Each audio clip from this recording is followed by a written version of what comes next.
So we realize this is not about politics or COVID-19, but it's still worth knowing about, and it's been undercovered. Scientists have discovered phosphine gas in the clouds above Venus, the planet. They say that's significant because microbes on Earth produce that gas. This suggests that alien life is somehow surviving in the atmosphere of Venus, even though the planet's surface appears from here to be a wasteland. So what does this mean exactly? Nick Pope is a UFO expert. He's a former UK Ministry of Defense official, and we're happy to have him on tonight. Nick, thanks for coming on. So why is this a significant story? What does it suggest? Well, this is amazing news, and I think people will look back at today and say, maybe this is when we found out that we're not alone. And the implications are vast, because life has arisen apparently not once, but twice in our solar system. And if that's the case, life isn't some sort of cosmic miracle or accident. It should be commonplace in the universe.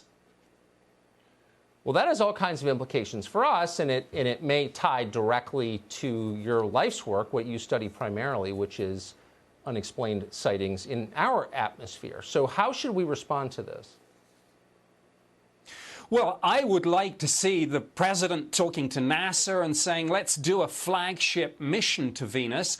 Let's go and investigate, and maybe even, very carefully, take some samples from the atmosphere and bring it back. I mean, if there's alien life there, let's study it. Like I say, very carefully. Yeah, I mean, I would say as an instinctive defender of the status quo, that gives me some pause. I mean, we couldn't contain, or the Chinese couldn't contain the coronavirus. We really want alien microbes banging around Earth? Would that make you nervous? Yeah, I guess the Venus flu would be something to be very worried about.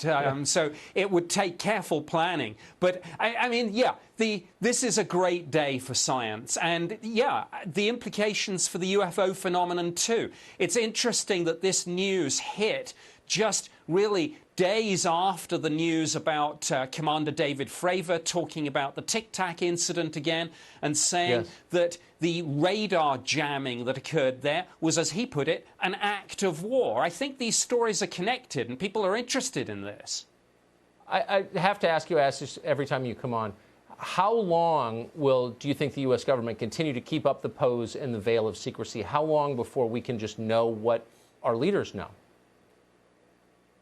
Well, I get the impression we're building up to something, hopefully not long now. I would love to see a question about this, by the way, today's discovery and UFOs. I'd love to see a question at one of the presidential debates. And let's face it, aliens would be the ultimate October surprise. Well, sure. It's just so funny that the topics our leaders dismiss as conspiracy theories or off the grid or not allowed are very often the most important things. Maybe that's why they're trying to discourage any conversation about them. Nick Pope, I hope that comes soon, and I hope you'll break that news here when it does. We appreciate it. Will do. Thank you.